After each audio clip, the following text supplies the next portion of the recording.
Welcome back to the Amateur Shit Talkers. Today we have a very special guest, an entrepreneur, an MC, a business owner.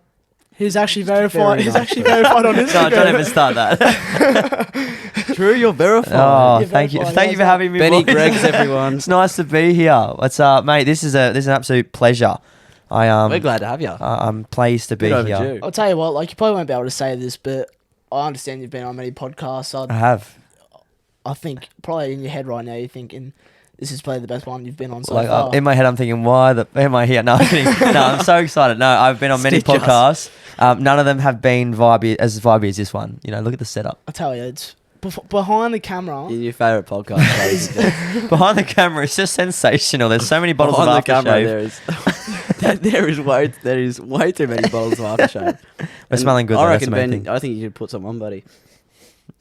Don't lift up that arm, mate. Yeah, keep those arms well down. Anyways, enough about the aftershave. Benny, who are you? Who am I? Well, I'm Benny Greggs, and I'm from Mitchell Shire, Wallen, Victoria. Only down the road, actually, Ooh. from People the just clicked Broadford. I know the Broadford location. Absolutely love what I do. I am a MC radio host, soon to be TV presenter and author, which is really strange. Ooh, And forgot from the about 1st that of part, October. I'm a director of 2 organisations. One's North End Financial, which is we own Bendigo Bank. I have 3 Bendigo Bank franchises, and the other is BG Group AU, which owns BG Community, BG Captivate, and my personal brand, Benny Greggs. So you're quite underachiever at times. So it keeps me on my toes. Now, a bit about just sort of my personal interest. Let's just break it down now. Now let's break it down. Benny Greggs, Yes. like the brand. Yeah. Benny Greggs. As a What person. is that? As So, a person. so everyone used to calls me like, oh, that guy. I'm always the guy that I'm always that person that you're at a party and I'll rock up or someone will be there and they'll be like, oh, that guy. Yeah. So I think that kind of name stuck with me. But as the person, I am an MC and travel around quite a lot. And my morals and my ethics of exactly who I am and what I do is why I do what I do. Why I do what I do is... We got there. Yeah, we got there. Mate, my brain's a bit... You'd think I'd fried. work somewhere else. So, the reason why I do what I do is purely so I can help young individuals exceed the limitations that they put on themselves at the end of the day. And if, as a young 21-year-old myself, I was never given any limitations. My parents were always the sort of parents that were like, hey, Benny, we want you to succeed. We're going to help you succeed, but we want you to make sure that you're doing things the right way. You're taking your time and you're progressing. So look, the brand itself is growing, both on Instagram, starting YouTube now, day in the life of what I've been up to. Benny Rass has been behind the camera on a couple of the vlogs too. That's the sort of personal brand, Benny Greggs. As it grows, there's some really big shows coming out that we're working on. My Christmas special coming together Christmas. Huge. Big one. At the end of the day, 3. you'll see between all of the things, all the projects I work on, whether it be live shows or whether it be speaking, they're all related to just bringing communities together and working with individuals to help them, build communities, tangible connections, and also just really have fun and be around some bloody good people. Very well spoken. Oh, God, we love having you on here, Benny. It's too easy for us, really. Like, in terms of, like, I'm sure you have had heaps of, like, ideas that have run through your head and stuff you want to do or stuff you could do. What, like, from a younger age, what was the first proper idea that you brought to life? It was strange. I was that kid that I think my parents were like, what the... You know what I mean? Like, I think my parents were like, holy shit, what sort of kid did we raise? Yeah. I remember coming... I think the fuck's this kid? I look through my home videos and there would be a video of my mum like walking through the lounge room into the kitchen and there'd be a fucking curtain up and a spotlight and she's like, what happened? And then the curtain would open and I'd be dressed as like Willy Wonka. Strange, right? Strange. Okay. What a strange fetish. No. It'd be like... I'd be like Willy Wonka, right? And I would reenact this whole scene. I'd build it. I'd put the lighting and sound in. As a young kid, my mum and dad used to always take me to musicals. Well, not my dad. He didn't really want to go, but my mum would always take me to musicals. And I was so interested about the staging, the lighting, the way that the props worked. I'd always want to go backstage. I remember my mum took me to the Opera House and we did one of those Opera House tours. And I was always fascinated. But everything, whether it was like Easter Sunday or Christmas, I'd throw shows with my family and friends. I would buy all these lighting and equipment and get all my cousins to reenact a TV show or to run this boot camp. Right, I'd always do something that would bring people together, but would be really crazy. Yeah. I remember for my 16th birthday was the mock Oscars, which we had like 200 people on the red carpet and MCs, a live TV crew. It was like the Oscars. And I think for my 13th birthday, I had this massive neon party that was like the coolest neon party you've ever been to because I went really nuts with it. Everything I've done has just been extra. Yeah. And nothing's changed. I don't actually, when people say, where did it come from? I'm like, I actually do not know because as a young kid, I think my parents just let me be creative. I'd go in the sand pit and I'd make a freaking sandcastle, but instead of just making a sandcastle that looked like shit, I'd not saying everyone else's sandcastle looked like shit. Here I'm like a big note in myself, Everyone right? else sucks at sandcastles. But like I would ask my dad to go buy plants and go to the quarry and get rocks so I could landscape it and plant plants and create like this grand designs like sandcastle, and so everything was extra. I couldn't do it by halves. Strange. What a strange child. That is a strange child. What other kids bloody... Something special must have come in. I want to have a 16th birthday party. The Oscars. Like, yeah, let's go to the playroom at Macca's. Instead of going to the playroom at Macca's, was like, no, I want to make sure I have the Oscars. And it was insane. Insane. Yeah, right. So what do you think, like, what was your first thing, like, proper thing that you did? Like, that was... not necessarily making money off of, but like first event you put together. That made you think maybe like this is my future, like my career. Like I'll just keep. It was probably when I was maybe 8 or 9. I hosted this Christmas TV show in my house with my cousins, and I painted this backdrop and had these lighting, and I had cameras, and we did this whole morning show where we sold a treadmill, like 1-800-777-555, like. Get this treadmill, and I had my uncle who had a bit of a beer gut at the time, and he was walking on the treadmill, and we're trying to sell it, obviously. And we did this whole production, and I think that's when I realized that maybe I am going to be in this industry for the rest of my life. And I mean, here I am talking like I'm 50. Yeah, but I have not left. 21. I have not left the industry since, and I feel like I'm only just starting. But to be 8 years old and doing that. I think it was pretty it's out of the box. All my family saw it coming. I think they were there's no surprise. My family don't go, oh my god, we're so surprised you're doing that. They just go, oh, he's doing that, is he? Like there's actually no shock for any of my family members or my cousins because they sit there and go, oh yeah, it's just Benny. Like everyone's like, wow, why is he doing this? They're like, oh, I don't know, he's always been like that. So you just sort of you started outside the box, and not like you ever sort of left it. You were just never there. No, I'm never in the box. I always felt like even at school I was so disconnected to people. I felt like I just never got along because I think I was so caught up in this fantasy of this world that I was in and the creativity that nothing else really bothered me besides that and the people that I had in that bubble. So that's my first memory at 8 years old. What was your first when did BJ group properly start as registered as a company? Yeah. Well, only 2020. Strange. Oh, really? So originally it started. Do you want to know a funny story? Yes. When my first organisation was called BJ's Production Photography and Lighting. Let your imagination run wild. Wait, so repeat that. It was BJ's Production Photography BJ? and Lighting. Benjamin John. My dad called me that. Love it. For a while, and then I got to school once, and he said BJ, and everyone laughed, and I was like, "Why are they laughing for?" And then I was like, "Please, Dad, do never call me that again." But BJ's Production Photography and Lighting. Let your imagination run wild. So at the time, I didn't even. Hold on, it took a while for me to catch on there. You've only just got on there as well. But so it was a photo of me smiling with my thumbs up, going. Oh no! Anyway, so that business was that can't have passed a police check. I don't know, not at 14.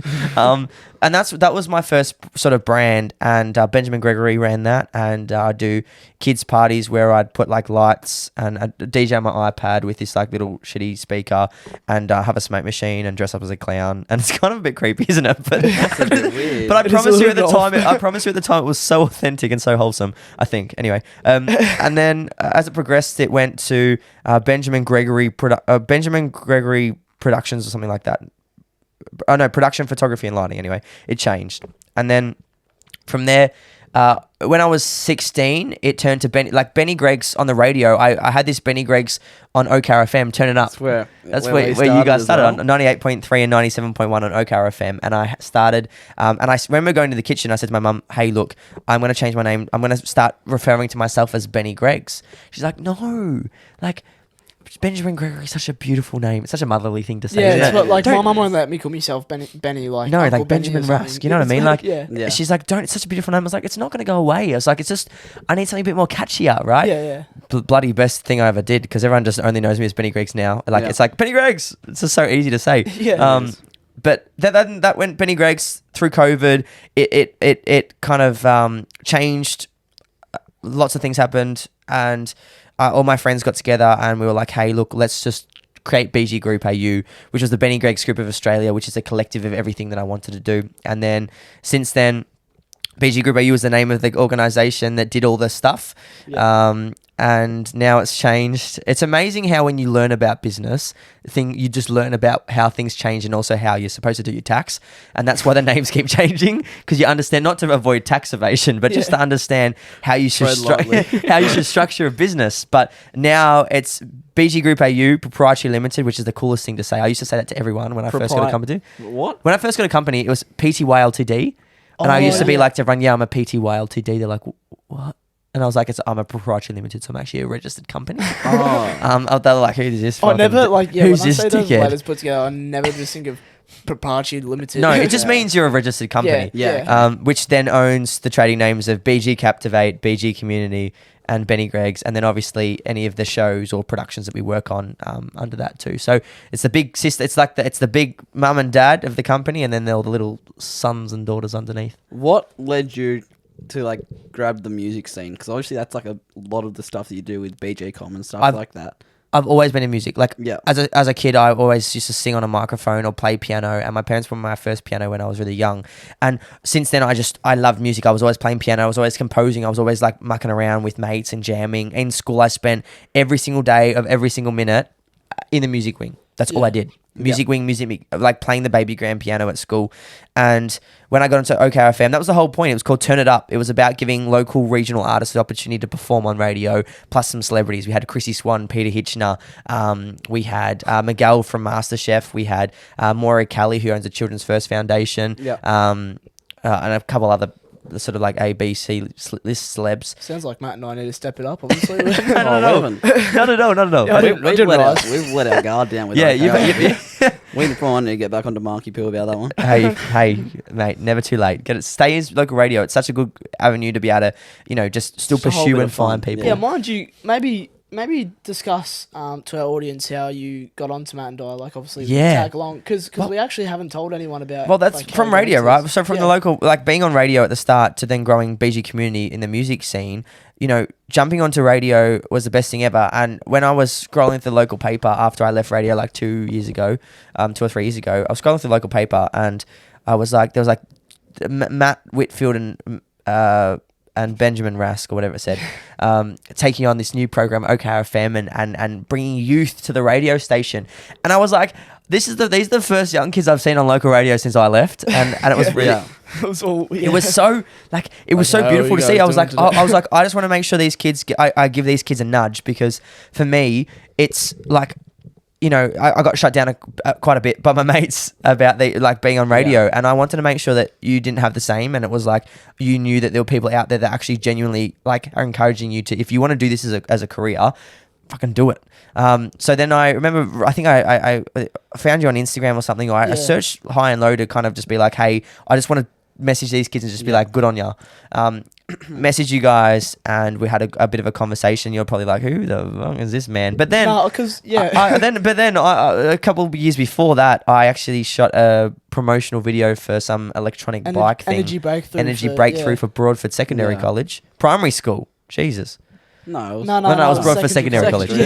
Secondary college. We were fresh into year 7 then. There we go. Look how crazy is that? And then I remember seeing the kid and be like, actually, wait a minute. I think that kid was the same guy on the push bike. Yeah, I very well remembered you, because I thought, this shit's pretty cool. Like, he's just going around with the camera and So it was that's how I come onto you guys. So local radio was such a pinnacle place to start for me. Yeah. And I gave opportunities. I held a big event for artists, and then people saw the value in that. So we decided to make smaller events, connect with artists to the point now the BG community is leading in these tangible communities in Melbourne, providing opportunities for young artists to connect, collaborate, to be a part. And I mean, you boys have been to some, so you can vouch for how insane the energy is, the atmosphere, the people that come to these events. They're a They're- whole lot of fun. So sick. They're a Like, lot of fun. I'm very proud of that one. That's probably one of my highest achievements. Be able to create a community of over 160 musicians across Melbourne and growing, and actually make it feel like there's a family that is non-judgmental and people actually really believe in the people for who they are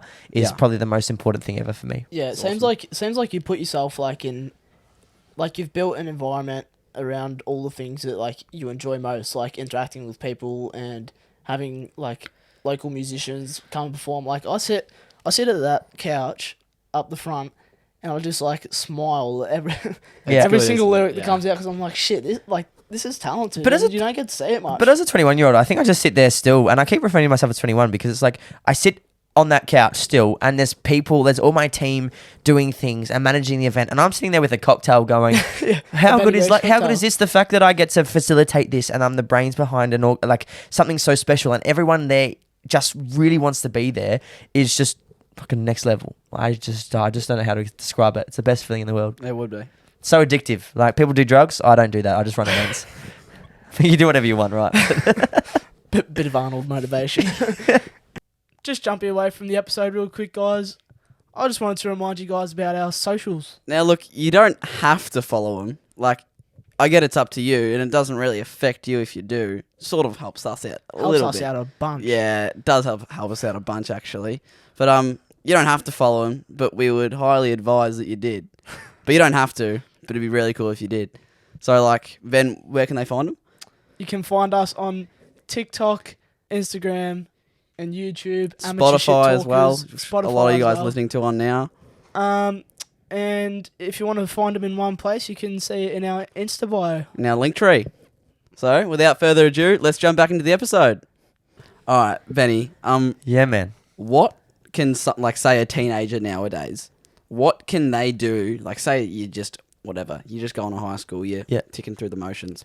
What can one individual person do to get out there and really chase whatever they want to do? Say it's like in the social media realm. Yeah. Don't give a shit.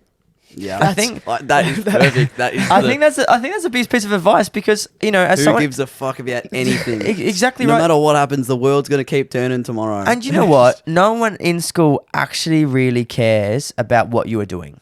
Yeah, because- they're all too busy thinking about whatever they're doing. Because at the end of the day, you go to school, and you know when you feel like school's like this kind of culture that should be changed, and it's been the same. Like we look at, you know, the design of a Ferrari in the 1800s and the design of a Ferrari now, it's changed. You look at the design of anything in life has changed over the evolution of time. If we look at a photo of a school like a Yes. schoolyard or a school classroom from the 1800s compared to now, nothing has changed. Yeah. Right? So the culture that we're put in school, we're put up in there with a bunch of people that are forced to be together, that actually some of them want to learn, some of them don't want to learn, and we're forced to be friends with them, and we're expected to be a community of a cohort, when in actual fact that half the people there don't even like each other. So I think when you sit there and pioneer and don't give a crap about what anyone says about anything or what anyone thinks of you, which is only a mind game. At the end of the day, as a young kid, you're always trying to, you know, be the best you can and tread lightly. If you can learn at a young age to not care about anyone else and just, you know, please yourself and the people around you and build a community of people that actually care for you and facilitate your passion, then if you start then, the sky is the limit for whatever you want to do in your life. That is the best piece of advice. And the reason why is because I only learnt that when I left school. I wish I had learnt that in school, because I would have been on a Ferrari right now and traveling Europe somewhere. As an uncle. As an uncle of, like, you know, no, you know what I mean? Like that doesn't make sense. I know where you. I know. No context. I know where you were going with that, actually, from a conversation we had. But no. Okay. But that's what I mean. Like, you know, I think if I had learnt that at school, my life would be even more progressive as it is now. I'm very grateful for where I am, but that's what I try and instill into everyone. Just don't give a crap. And if you can't get out of that mindset, speak to someone that can help you get out of that mindset. What I'm cutting away, Yeah. asking like sort of numbers here. Yeah. Like obviously you would have had to, like, with things you're doing, like put stuff out of your own pocket. Correct. To start it out and start the investment sort of thing.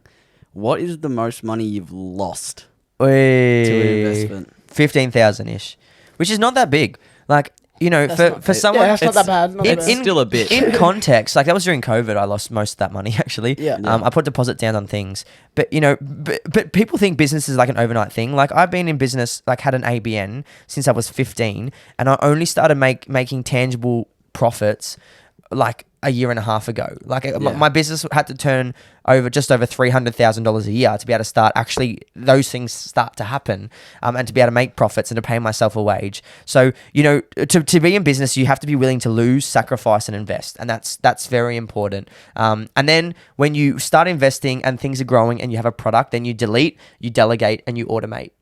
Oh yeah. So then you get rid of the I've shit heard that you one don't before, need. yeah. You delegate it to the people, and then you delegate those tasks that you shouldn't be doing to someone that needs to, and then you automate the tasks that can be automated to save you time. And that's if you can, you know, if you can take that structure into a business that already has traction, then you're cooking with gas. There you go. This man's been on a couple podcasts before. You can tell. Media Oh, train. talk. You But might be yeah. an MC. Tell us about talking about MCing. Tell us Festival about X? Festival X. That was dope. You know what? When I got the call for that one, we're sitting. I was actually at the races, half tanked, and and I at the time we were liaising with Anthony and Christina, who are beautiful friends now and work as part of my management team within BG Group, and they were working as the PR publicists on the event, and and they were like, come down to we were in the bird cage at the races, so a bit fancy. And so she'd come down to the car park where everyone's having like the boot, where they're having parties out of their boots and, you know, taking their shoes off and getting really messy and dirty, right? And went down there and we're all drunk and met the marketing girl for Festival X there, and we're having an awesome chat. And then I went and pitched myself. They said, let's jump on a Zoom call. Pitched myself. I said, look, I'd love this opportunity. Thank you so much for even thinking about me. And you know, we gave them my EPK electronic press kit, if anyone that wants to know what an EPK is. No, I had no clue, so thanks for that. Which is just like a portfolio of saying, hey, here's what I can do. Yeah. And then Anthony Christina, only like 7 days before Festival X was about to launch in Melbourne, said, Benny, all right, we've got ya. We're on Festival X. Get your shit together, man. We don't know what's gonna happen, but it's all happening right now. Let's just figure it out. And I was like, right, and I had to cancel gigs and I had to fly my mate down from Brisbane to do a gig for me because I couldn't find anyone. And I was like, oh my god, I'm stressing out. And then got there and had the best day ever. I'm so grateful for that. I was sitting in a dressing room having massages, eating lamingtons with like some of these incredible house artists with the Sunset Brothers, who are touring through fucking all of Australia right now with Calvin Harris. with Marlo. Marlo is huge. Yeah, I didn't like, to be honest with you, I didn't really know who he was. And here I am sitting, and my friends are messaging going, "You're sitting and having like massages with Marlo," and I was like, "Who's Marlo?"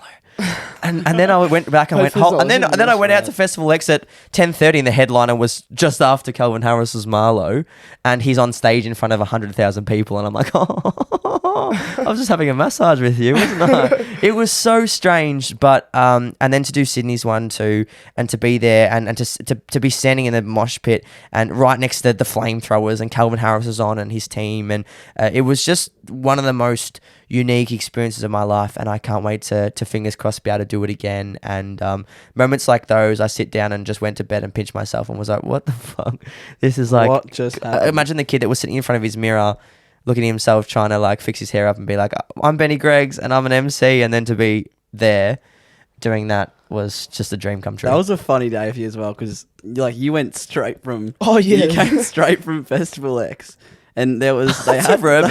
It's like one of those they had humbling Reuben on an experiences. assumption, and I heard you were coming back from like, I think you messaged me or something. You were like, "Oi, you around? Yeah. Because I'm coming back." Yeah. I'm like, "Yeah, I'm around," and then you was. Okay, I was sitting in the back tent at Reuben. You were showing me all this shit. I'm like, bro, what are you doing here? An hour ago, you were hanging out with Calvin Harris. Like Yeah. Now you're sitting with me in some back tent in Assumption College. it was so strange, and I think it's a very humbling. I think when I got home that night too, any night, if I've accepted award, if I've done a massive gig or I've been the MC at an event, I get home and Dad's like, "All right, have you taken the bins out?" So like, you know, Yeah. I'm very lucky. I'm grounded, and I you know, as much as I talk and bloat myself up and have a bit of a laugh, at the end of the day, I'm no different from anyone else. I'm just a young kid that just is following his dreams, and I just want to inspire everyone else to do the exact same thing. And I think this whole stereotype of progressing in the industry and, you know, you're better than anyone else is absolute bullshit. No matter, you know, if my Instagram following was to go away today, or if I was to lose everything, I wouldn't be. I don't think I'd ever change. And if I was to grow to 1 million followers overnight and be one of the most well-known MCs around or public figures, I don't think I'd ever change, because I think, you know, the people I have around me, the quality of my life, and the friendships that I have are way too important. And I don't take things for granted. And I definitely don't you know, I just don't take it for granted. I'm pretty blessed. I'll tell you what, that was probably a good way to conclude the I episode. think that leads us straight in to the quote of the day. Oh, we lost my mic for a second. Here we go. Quote of the day. I want this to be read out by a very close friend. Benjamin Gregory. Quote of the day, right down there. You read that one and you look up at the camera, you look towards it, and you read out the quote of the day, right? You sit up and look towards it. Oh, sorry. Yeah, I don't know. Yeah, there you go. I've never done this Just before. fix me here. Quote of the day, folks. He's new to this. He's losing his quote of the day virginity. You may... Hang on, fuck. Who pays this guy $100 an hour to talk? You may encounter defeats, but you must not be defeated. There you go, folks. Does it have music that will play over the background? Benny Yeah, Greggs, everyone. We'll probably bounce into the Who knows? Ethan Leslie Yeah. outro here. You guys are ready Prod to by hear. EJ. Prod by EJ. Go and find him on Fiverr for all your Yeah. producing needs. I actually have been working with him, actually. Yeah. He may have Behind some the big scenes. things coming. Oh, I knows? think he might be the Keep- he might be the keep an soundtrack eye of a out. big show coming up at Crown Casino. Who Huge. knows? Keep an But eye stay out. tuned. Stay And tuned. Benny, thank you very much for coming brother. to see the amateur shit talkers. Anytime. We love talking shit with you and a bit Mate, of love you business boys. as well. Always, It was always fun. And roll the outro music.